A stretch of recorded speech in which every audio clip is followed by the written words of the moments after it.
ഒമാനിലെ വാർത്തകളും വിശേഷങ്ങളും വേഗത്തിൽ അറിയുവാൻ ഈ ചാനൽ നിങ്ങൾ സബ്സ്ക്രൈബ് ചെയ്യുക. നമസ്കാരം. ഒമാൻ വാർത്തകൾ. വോട്ടിംഗ് നാട്ടിൽ ആവേശവും പ്രചരണവും മറുനാട്ടിൽ. വോട്ട് രേഖപ്പെടുത്താൻ നാടുപിടിച്ച പ്രവാസികൾക്കിത് പുത്തൻ അനുഭവം.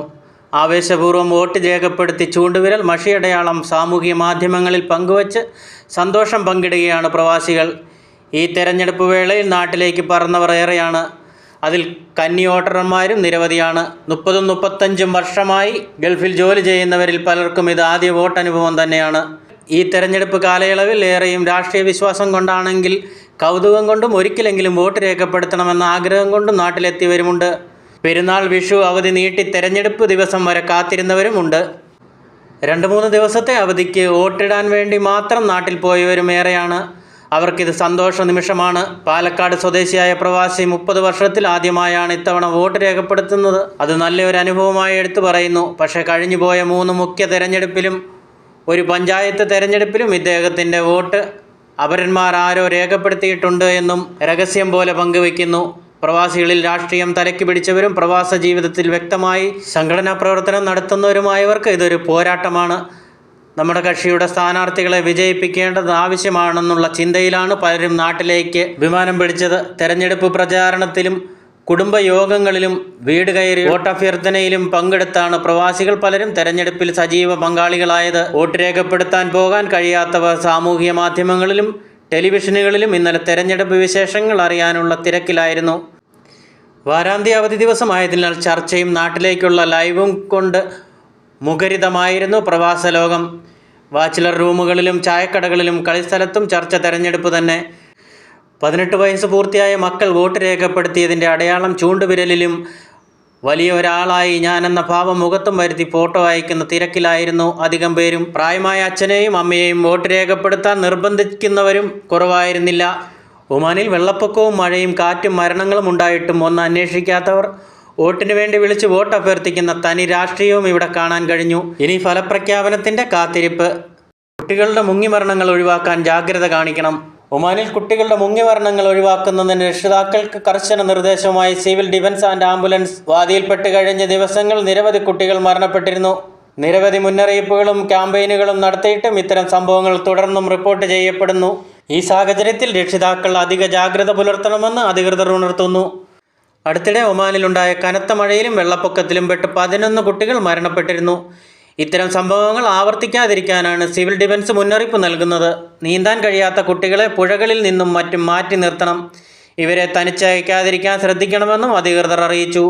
ഫാം ഹൗസുകളിൽ വെച്ചുൾപ്പെടെ കുട്ടികൾ വെള്ളത്തിൽ മുങ്ങുന്ന സംഭവങ്ങൾ നേരത്തെ റിപ്പോർട്ട് ചെയ്തിരുന്നു. നീന്തൽക്കുളങ്ങൾ, അരുവികൾ, വെള്ളക്കെട്ടുകൾ, വാദികൾ തുടങ്ങിയ സ്ഥലങ്ങളിൽ രക്ഷിതാക്കൾ അധിക ജാഗ്രത പാലിക്കണം.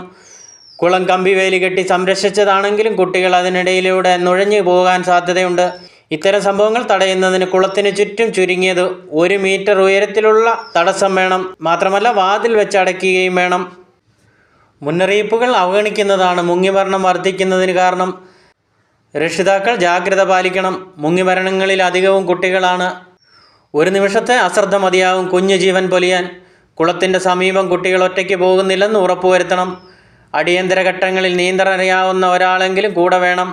മാത്രമല്ല അപകടമുണ്ടായാൽ കൊണ്ടുപോകാൻ പറ്റിയ വാഹനങ്ങളും വേണം.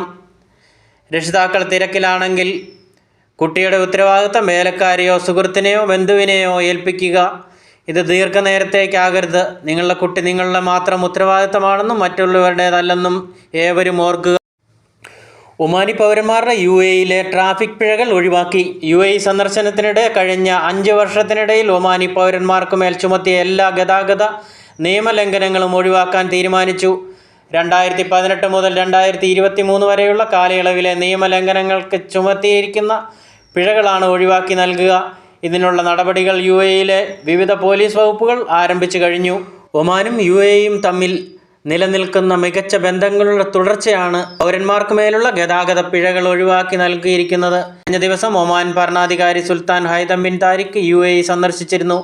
സന്ദർശന വേളയിൽ Sultan Haitham bin Tariq UAE president Sheikh Mohamed bin Zayed Al നഹിയാനുമായി UAE-യും ഒമാനും തമ്മിലുള്ള ആഴത്തിലുള്ളതും ചരിത്രപരവും സാഹോദര്യവുമായ ബന്ധത്തെക്കുറിച്ചും ഇരു രാജ്യങ്ങളുടെയും പരസ്പര താൽപ്പര്യങ്ങൾ സംരക്ഷിക്കുന്നതിനുള്ള വിവിധ മേഖലയിലെ സഹകരണത്തെക്കുറിച്ചും രാജ്യാന്തര വിഷയങ്ങളെക്കുറിച്ചും ചർച്ച ചെയ്തിരുന്നു. പ്രവാസികൾ കടലിൽ വീണു, ഒരു മരണം, 7 പേരുടെ നില ഗുരുതരം. മസ്കറ്റ് ഗവർണറേറ്റിലെ ബൗഷർ വിലായത്തിൽ ഷാത്തിയാൽ കൂറം ബീച്ചിൽ 8 പ്രവാസികൾ കടലിൽ വീണു. ഒരാൾ മരണപ്പെട്ടതായും മറ്റ് 7 പേരെ രക്ഷപ്പെടുത്തിയതായും സിവിൽ ഡിഫൻസ് ആൻഡ് ആംബുലൻസ് വിഭാഗം അറിയിച്ചു. 7 പേരുടെയും നില ഗുരുതരമാണ്. ഇവരെ ആശുപത്രികളിലേക്ക് മാറ്റി. അപകടത്തിൽപ്പെട്ടവർ ഏഷ്യൻ രാജ്യക്കാരാണ്. എന്നാൽ ഇവരെക്കുറിച്ച് കൂടുതൽ വിവരങ്ങൾ അധികൃതർ പുറത്തുവിട്ടിട്ടില്ല. ഇതോടെ ഈ വാർത്ത അവസാനിക്കുന്നു. അടുത്ത വാർത്തയുമായി വരുന്നതുവരെ നന്ദി, നമസ്കാരം.